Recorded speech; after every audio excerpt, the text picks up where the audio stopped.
Welcome back, viewers, to my program. And again, we are continuing with Sue and Ronnie relating to us how their marriage has been. And as I said, I'm not going to add anything. All is about them. We are hearing from the horse's mouth. So now I'm going to ask some questions from Ronnie and Sue. So I wanted to ask this. You have talked about sports. He likes rugby. Golf. It's golf. Yes, he likes golf. In all sports. Yes. Okay. So I know people have got differences in different beliefs in sports. One wants to travel, one wants the sport, and another one like that one. And I want to know if that has got an impact on marriage. And also, men meet beautiful women at work, and women also meet handsome men at work. And I want to know also if that has got an impact on marriage. And also, the other thing is male friends can have female friends as their best friends, and also vice versa. I also want to know if that has got an impact on marriage. So maybe Sharon can answer that. All right, let me answer your last part first. I don't believe that a man and a woman can be best friends if they're not married. I really don't. Because somewhere along the line, the boundaries will blur. And that's just my personal belief. As far as external relationships are concerned, yes, we have been affected. My wife is a very beautiful woman. She's a very kind woman. And she sometimes is naive, but not when it comes to men coming on to her. And unfortunately, Susan's had this problem throughout her working life, in the sense that she is exceptionally good at her job. She really is. And some guys have tried to take advantage of it, and that's led to Susan having to leave the workplace because it just became untenable. You know what? I also believe quite strongly that if your marriage is shaky, then you will be susceptible to office romances, because especially if you're a manager or a boss or something, one of the underlings will build you up and make you feel absolutely important. And if you haven't got that at home, where you build up each other, then you are far more likely to become involved in an extramarital affair than otherwise. And we've been blessed in that sphere, is that we are totally in sync with each other. I think our love has grown since we first got married, and we've never looked at that aspect in our lives. Can I just say something here, Donnie? I think that what you're saying is that there's a trust between us. So, I mean, Ronnie has a very rosy idea of me, which I'm very lucky that he has.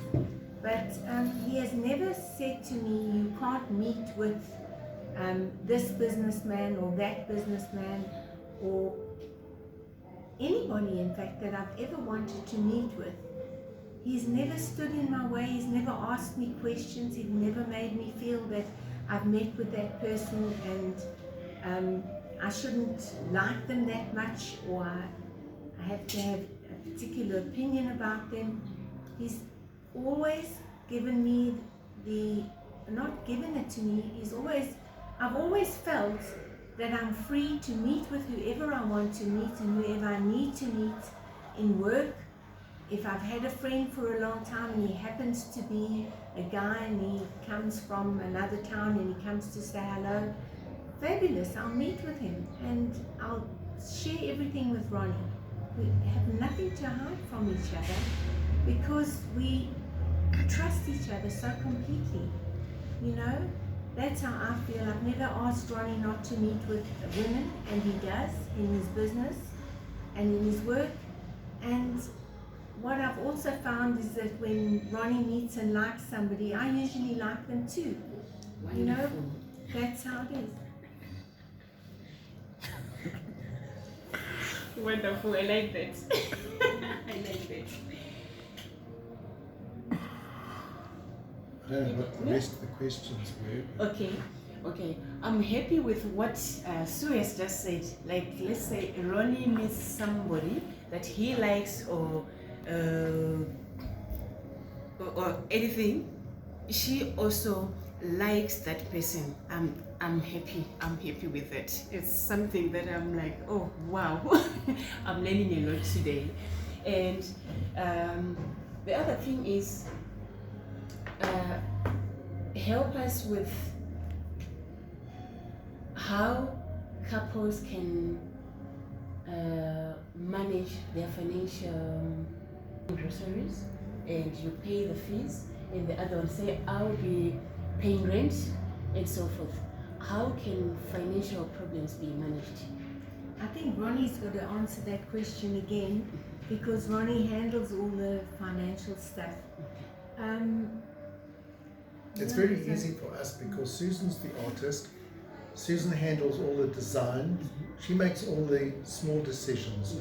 Where we live, where the kids go to school, what we buy in the house. I make the big decisions, what movies to go and see, which restaurants to go and eat at. He's only kidding you. And that's the way we've lived our lives. As far as finance is concerned, as I said, it's easy because, like for instance, if we've built onto our house, Susan's totally in charge, and obviously she asks my opinion and normally rejects it, but she does the design part and I worry about the budget. As far as other couples are concerned, that you pay for this, you pay for that, all I can say is I've not been in that kind of relationship, and it's for the couples to be open and honest about what they earn for a start, what money comes into their account, whether they pool it and work as a team, or whether each one pays for the bond, the other one pays for medical aid, the other one pays for all the utilities. I mean, that's something that needs to be worked out between the spouses, and I don't think that there's a blueprint that dictates how this should be.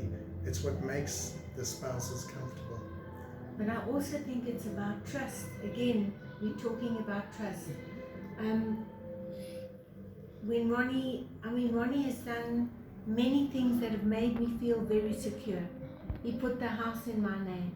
I never asked him, but he's a chartered accountant. He knows what to do, and there are lots of things that are in my name that have come from Ronnie. So I completely trust him because I know he has my interests at heart.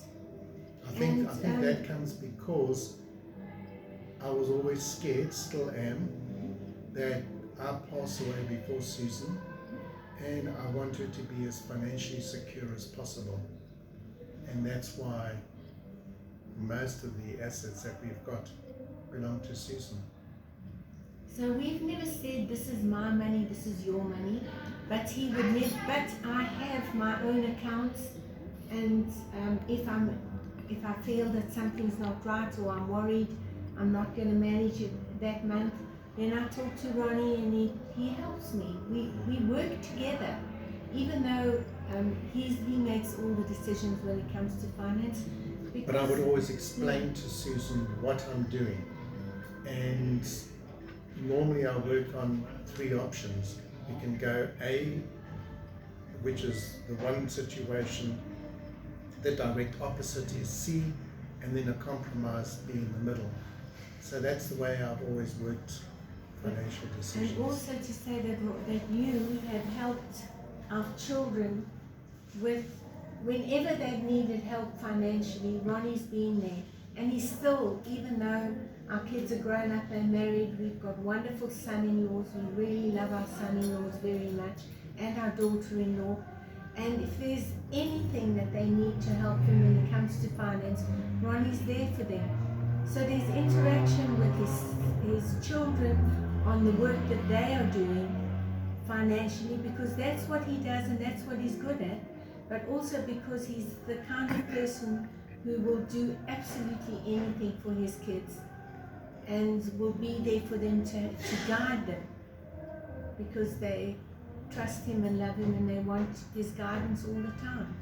I think he does a fortune of stuff which also helps the kids to get going, especially now, like during COVID when things have gone so wrong. Ronnie's business had to shut down, and my son is in food, is struggling with his business, and so on. See, and the other question is, many couples believe in learning from a movie. Watch a movie, they get this from there. They read a book, they learn this from there. They listen to a song and they take that from there. Do you believe that one can learn something from the spouse? Oh my goodness. I think that you do learn from each other. I hope you don't mind me answering. I'll let Ronnie take.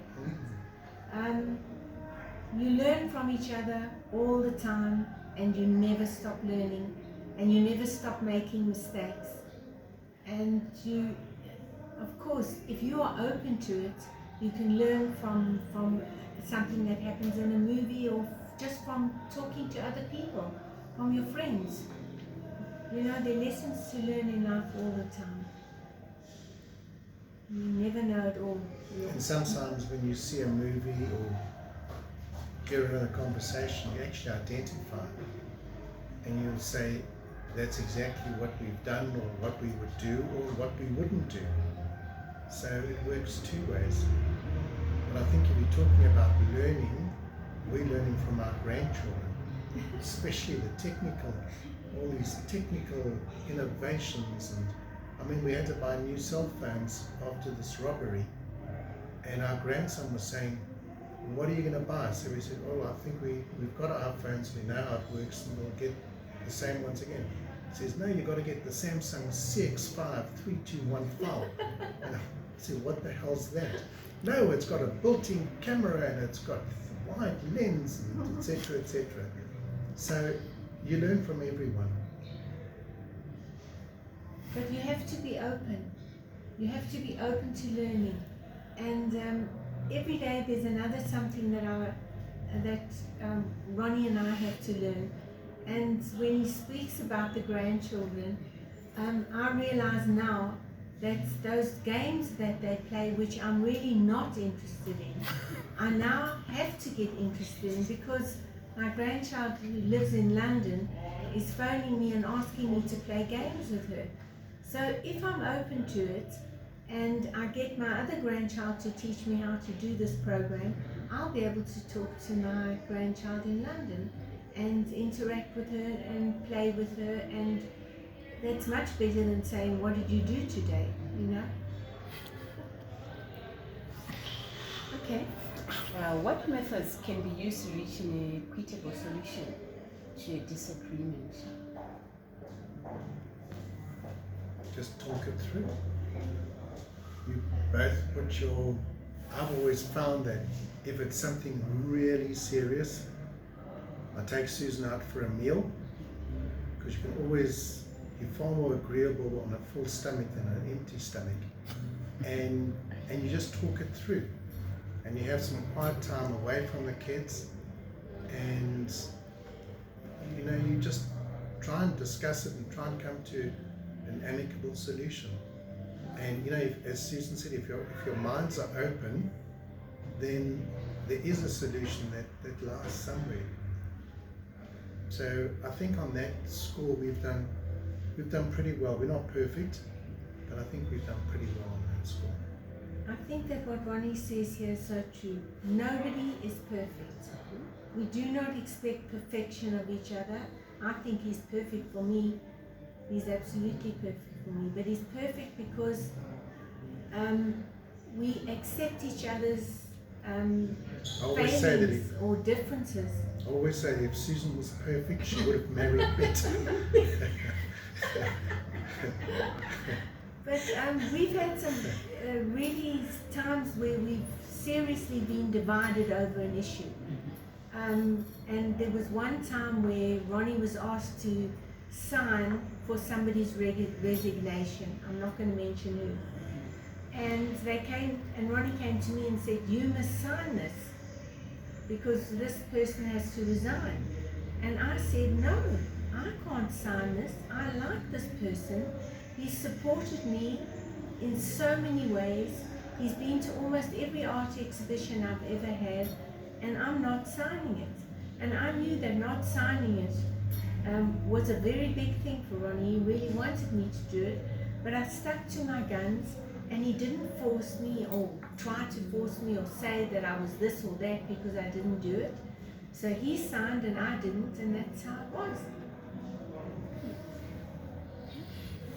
And Ronnie, you did put Sue's name on almost everything for her security. And what's your advice on to our viewers there? Is it a must to have everything documented? Look, first of all, if you're married, even if you're not married and you're an adult, you've got to have a will. That's the first thing.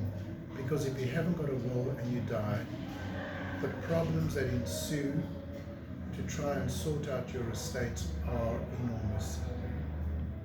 The second thing is the three ways of getting married. One is in community of property, one is anti-nuptial contract, and one is anti-nuptial contract with, what's the word that they use? In other words, whatever you built up after your marriage, you go into your marriage, and whatever's your assets stays yours, and whatever is your wife's asset stays hers, and then what you accumulate together gets split in two. And I think that that's an absolute excellent idea. Look, every marriage is different. Some marriages, they have joint banking accounts. I've never believed in that, because again, it goes down to the one big word, trust. I trust my wife not to go to Sandton City and buy 70,000 rands worth of clothing once a weekend. It's actually never been on the radar that either of us would do that. And if it was a big purchase, we would discuss whatever it is. So again, it's what every couple finds comfortable. And that's the way you manage it. I was comfortable by making sure that Susan was secure, because I know with my brother and I, we always had this phobia about passing away first and making 100% sure that our wives were, at least they might be mourning our passing away, but they weren't financially insecure. Because if you leave a spouse financially insecure, which I would never do with Susan, that's my big motivation. So, yeah. Okay, so another question is, were you not worried, let's say you were going to die at 40, and then everything that you have left for Sue, then there comes a conman, and he will say to Sue, "Oh no, let's get married because he's after Sue's things." Were you not worried about that? I was exceptionally worried about that. I think it was one of my worst nightmares, because we've heard so many stories about young widows being conned by people who prey on that situation where the wife is left money, and this is a pot of gold that's easily attainable by a con man if he plays his cards right. In my case, as much as I trusted Susan, I knew it could happen, because Susan is that kind of person that she believes the best in people. I'd like to think that if I died at that age, that my brother would have looked after Susan, that my mother-in-law, who was someone who I loved very dearly and one who I respected a lot and had a fortune of common sense, would also be there to guide Susan. We had financial advisors who I'd made a list of all these people that Susan would contact, and you know, you can do so much. I also said to Susan that if I died, I'd want her to be in another relationship, because I don't think there's anything worse than growing old and not having company. I think it's got to be the worst thing to be old and lonely. So yes, there were these twin thoughts that were going through my mind. Be careful of the con man, because they all exist, and get remarried or have a companion, because I don't want you to be lonely and I want you to be happy. So I don't think there's an easy answer to that one. Again, Got 3 children, sons in yes, but they weren't old enough at that stage. at that stage. But now yes, that they're older, but now that they're older, I'd like to think that the kids would be another buffer to guide Susan in wrongful relationships. So, yeah, you know what? Life today is different to life of yesteryear. But conmen have always existed, always. And I know that my late parents' best friends in Durban, well, it was our friends' grandmother. Her husband died and left her an absolute untold fortune, and she married a con man. So that was ingrained in our minds from a very early age. I think I was between 13 and 16 when that happened. And people warned the grandmother not to marry him, but she did, because he flattered her and he bought her flowers and he made her feel like a queen. So yes, it's a concern, a real concern, and no real answer. and also at this stage of our lives, we're much older, and you don't have to worry about that.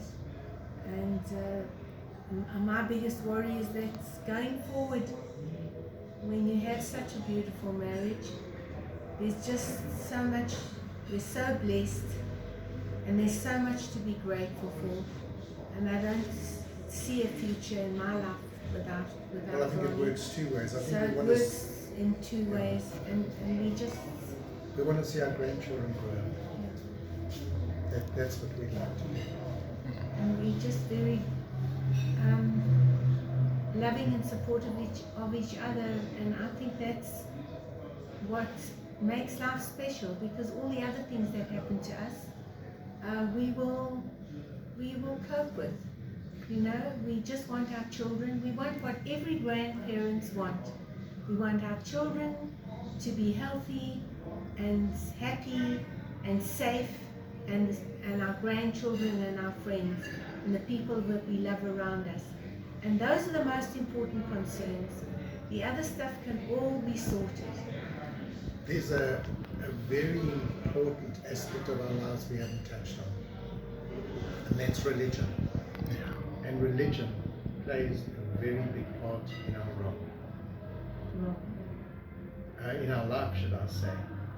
And I believe that through religion we have been taught morals and ethics and behavior, And as I've said, it's totally central to our lives. Being Jewish, there are various aspects to observe and and guidelines.